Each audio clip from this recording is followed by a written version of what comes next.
حمید مجید۔ اللہم بارک علی محمد وعلی آل محمد کما بارکت علی ابراہیم وعلی آل ابراہیم انک حمید مجید۔ السلام علیکم ورحمۃ اللہ وبرکاتہ۔ کیا حال ہے سب سسٹرز؟ امید ہے ایمان اور تقوی کی بہترین حالت میں ہوں گی۔ الحمدللہ اللہ تعالیٰ نے ہمیں ایک اور موقع دیا اپنی کلام پاک سے جڑنے کا۔ اس سے پہلے ہم نے پچھلے ہفتے میں آیت نمبر 62 سے آیت نمبر 66 تک کیا تھا، جس میں ہم نے کیا سیکھا تھا کہ آیت نمبر 62 میں ایمان اور عمل صالحہ کا اجر دیکھا کہ کیسی ہمیں ڈر جو ہے وہ اللہ تعالیٰ کا رکھنا چاہیے اور ہمیشہ اطاعت جو ہے وہ رسول کی کرنی چاہیے، کیونکہ سنت ہی وہ سانچہ ہے کہ نبی کے سانچے میں ہی ہمارے عمل ڈالے جائیں گے تو وہ سانچہ ہمارا بنے گا۔ اس آیت میں ہم نے ایمان اور عمل صالحہ کا اجر دیکھا۔ پھر آیت نمبر 63 میں ہم نے دیکھا کہ کیسی بنی اسرائیل نے اللہ تعالیٰ کے حکم کی خلاف ورزی کی تو اللہ تعالیٰ نے اپنا حکم تو منوانا ہی ہے، چاہے جس طرح سے بھی منوا لے۔ یہ اللہ تعالیٰ کو سخت توفیق ہے کہ کیسے کوہ طور کا بلند کرنا۔ اس آیت سے ہم نے یہ سیکھا تھا کہ اگر وہ تورات کے ماننے میں حیل و حجت سے کام نہ لیتے اور اس آسمانی کتاب کے احکام اور مضامین کو زندگی بسر کرنے کا قانون بنا لیتے، اس پر پابندی سے عمل کرتے، تو ضرور اللہ تعالیٰ ان میں تقوی پیدا کر دیتا۔ پھر ہم نے آیت نمبر 64 میں دیکھا کہ کیسے قانون سے منہ موڑنے والوں کو سزا ملتی ہے۔ انسان کے بچاؤ اور زندگی کا سب سے بڑا سہارا اللہ تعالیٰ کی رحمت اور مہربانی ہے۔ اگر وہ اپنا فضل و کرم نہ فرمائے تو انسان کا کوئی ٹھکانہ نہیں، کیونکہ انسان کو اللہ تعالیٰ کی ضرورت ہے، اللہ تعالیٰ تو بے نیاز ہے۔ پھر ہم نے آیت نمبر 65 میں دیکھا کہ کیسے خود انہوں نے ہفتے کا دن اپنے لیے چوز کیا، لیکن اس دن کا تقدس جو تھا وہ برقرار نہ رکھ سکے تو اللہ تعالیٰ نے ناراضگی دکھائی اور کیسے ان لوگوں کی شکلوں جو تھیں وہ بندر بن گئی۔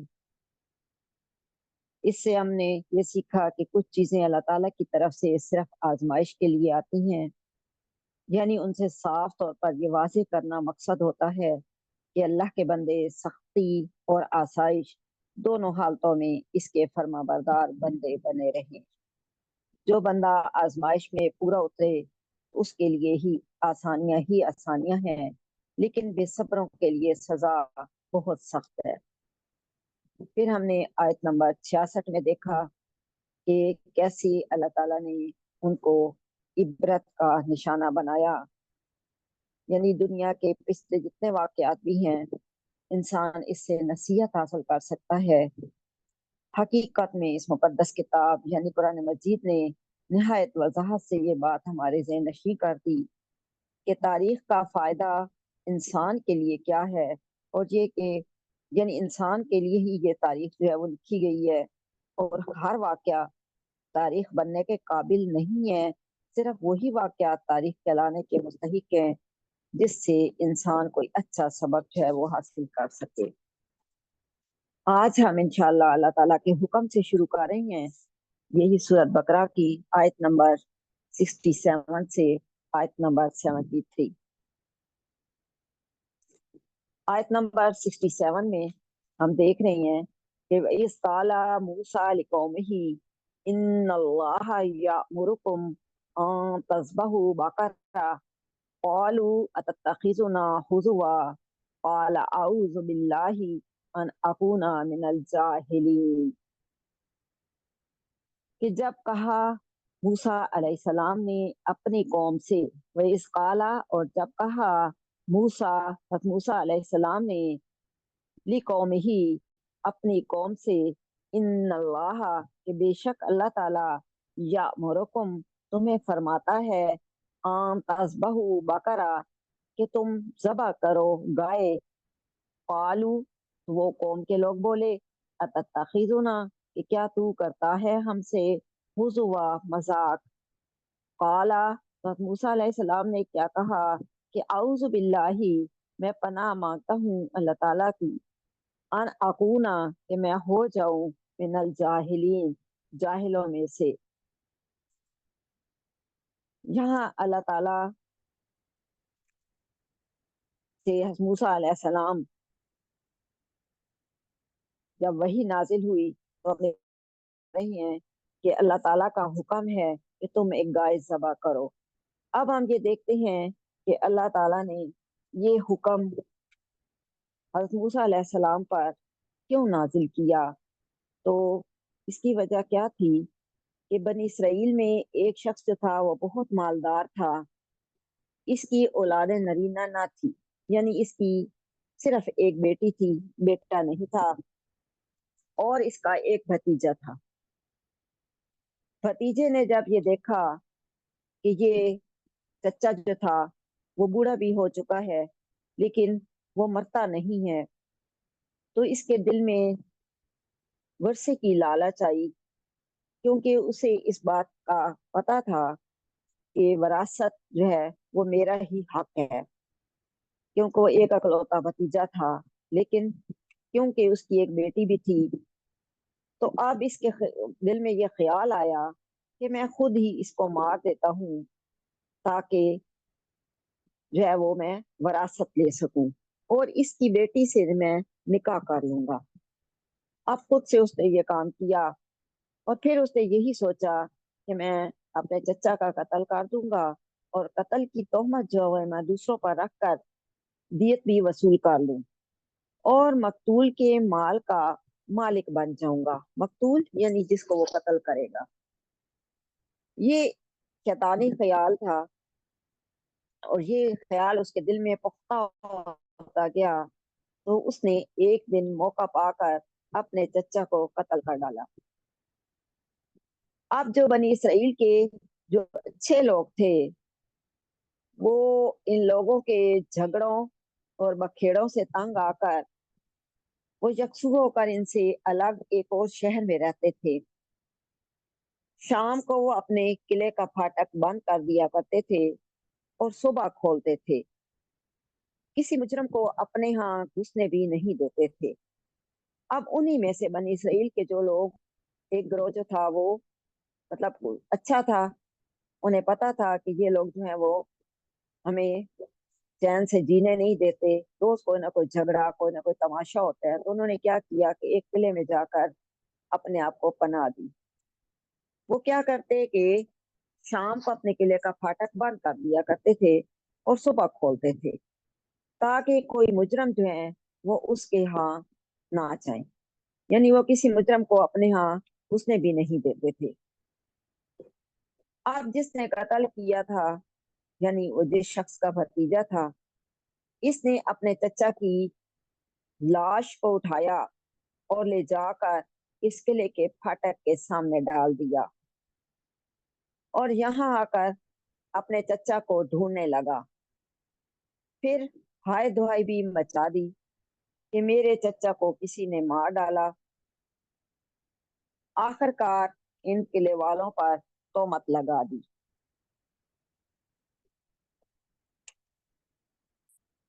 کہ میرے چچا کو انہوں نے ہی مارا ہے، اور ساتھ ان سے دیت کا روپے ابھی طلب کرنے لگا۔ اب ظاہر ہے وہ قتل انہوں نے کیا تو تھا نہیں، اس لیے انہوں نے اس قتل سے اور اس کے علم سے بالکل انکار کیا، لیکن یہ شخص جو ڈھیٹ تھا وہ اس بات پہ اڑ گیا، یہاں تک کہ اپنے ساتھیوں کو لے کر ان سے لڑائی کرنے پر تل گیا۔ یہ لوگ عاجز آ کر حضرت موسیٰ علیہ السلام کے پاس آئے اور واقعہ عرض کیا کہ یا رسول اللہ یہ شخص خواہ ہم پر ایک قتل کی تہمت لگا رہا ہے حالانکہ ہم بری الذمہ ہیں۔ اب از موسیٰ علیہ السلام، آپ ساری بہنیں یہ جانتی ہیں کہ جتنے بھی پیغمبر آئے ہیں وہ اپنے پاس سے کبھی کوئی بات نہیں کیا کرتے تھے اپنی قوم کے سامنے۔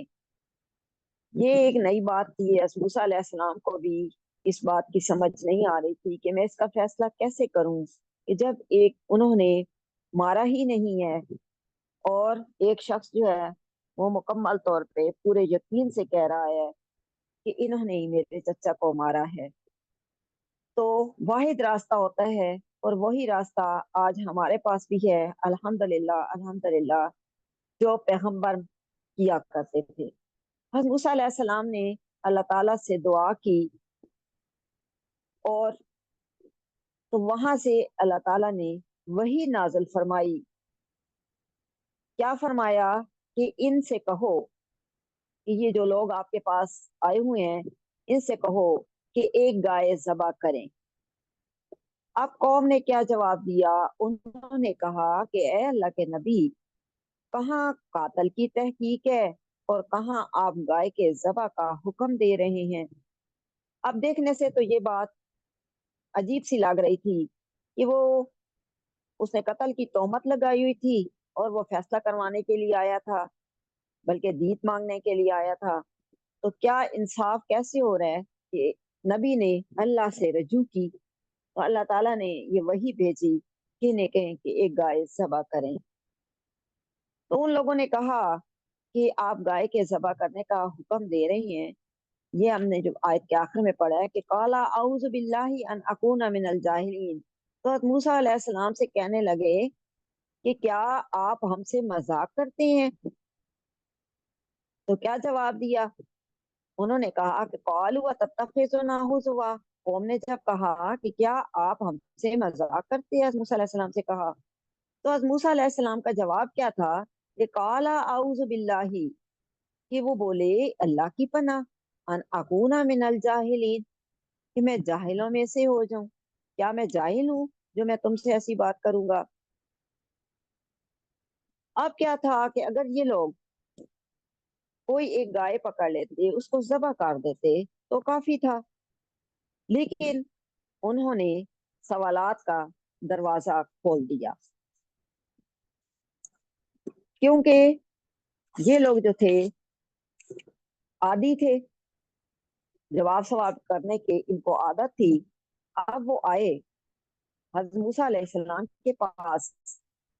اگلی آیت پہ ہم دیکھتے ہیں، آیت نمبر 68 میں کہ کیا کہتے ہیں وہ، قالوا ادع لنا ربک یبین لنا ما ہی، قال انہ یقول انہا بقرۃ لا فارغ ولا بکر اوان بین ذلک فافعلوا ما تؤمرون۔ قالوا، وہ بولے، کون بولے؟ بنی اسرائیل کے لوگ جنہیں حکم دیا جا رہا تھا گائے ذبح کرنے کا۔ اب ان کے بولنے کا سٹائل دیکھیں کہ کیسے وہ آ کے حکم دے رہے ہیں اپنے نبی کو کہ دعا کرو ہمارے لیے ربا کا، اپنے رب سے۔ اب وہ ربا نا بھی تو کہہ سکتے تھے، ربا نا میں کیا تھا کہ ہمارا رب۔ انہوں نے کیا کہا حضرت موسیٰ علیہ السلام سے کہ تمہارا رب، یعنی اپنے رب سے بھی دعا کرو۔ تو کیا یہ جملہ کسی نبی کے لیے بولا جانا چاہیے؟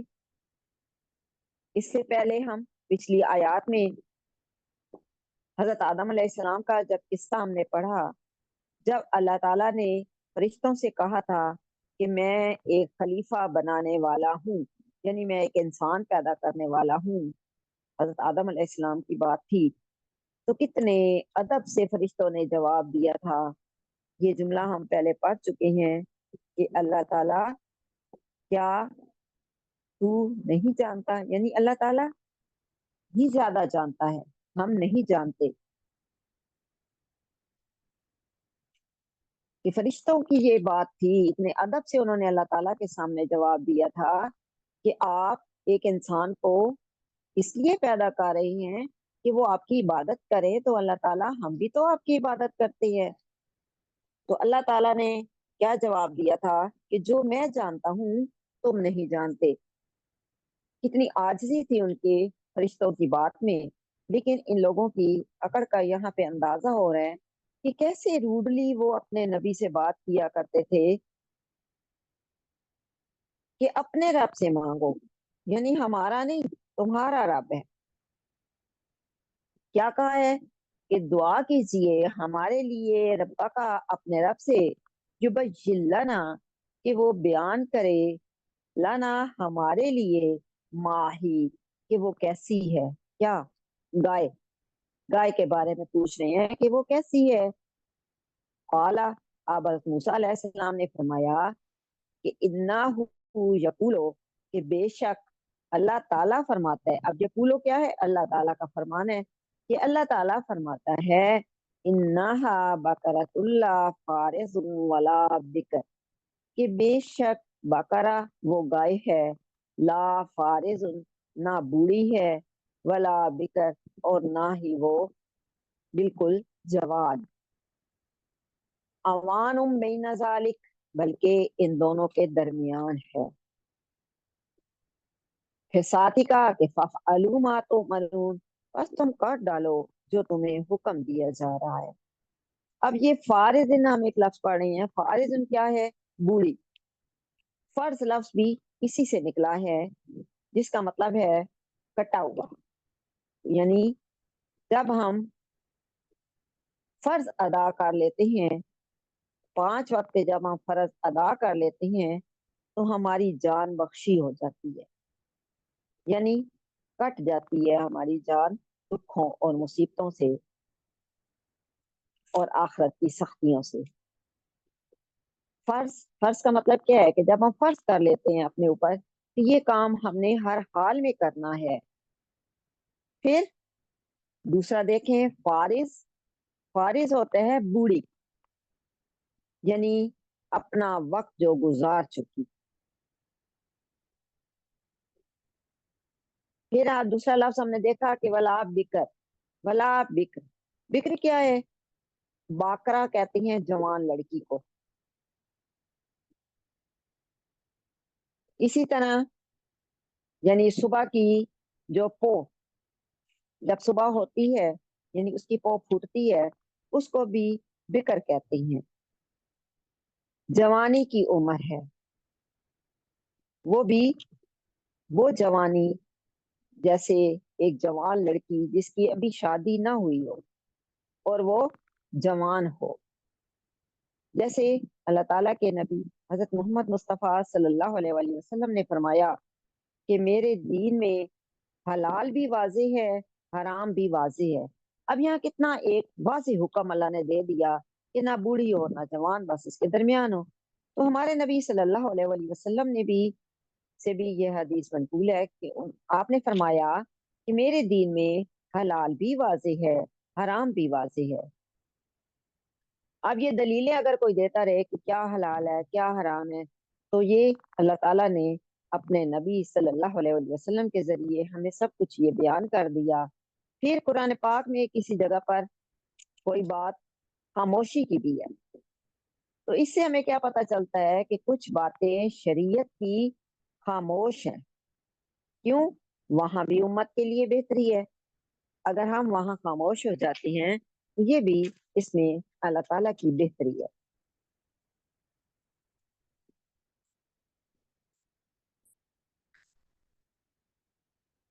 تو اس آیت میں ہم نے دیکھا قالوا ادع لنا، کہ جب بنی اسرائیل کو گائے ذبح کرنے کا حکم ہوا تو فوری تعمیل کی بجائے اس نے کٹ حجتی اور کج بحثی شروع کر دی۔ سب سے پہلے انہوں نے سوال کیا کہ عمر کے لحاظ سے وہ گائے کیسی ہے، کیونکہ فارض اور بکر کا ذکر ہوا کہ بوڑھی جس سے مراد ایسی عمر کے جس کو پہنچ کر بچے جننے کا سلسلہ ختم ہو چکا ہو، یعنی بہت زیادہ بوڑھی۔ اور بکر کا آیا کہ بن بیاہی، اس سے مراد یہ ہے کہ وہ جس نے ابھی تک کوئی بچہ نہ جنا ہو، یعنی بہت چھوٹی ہو، گائے گچھیا جسے کہتے ہیں۔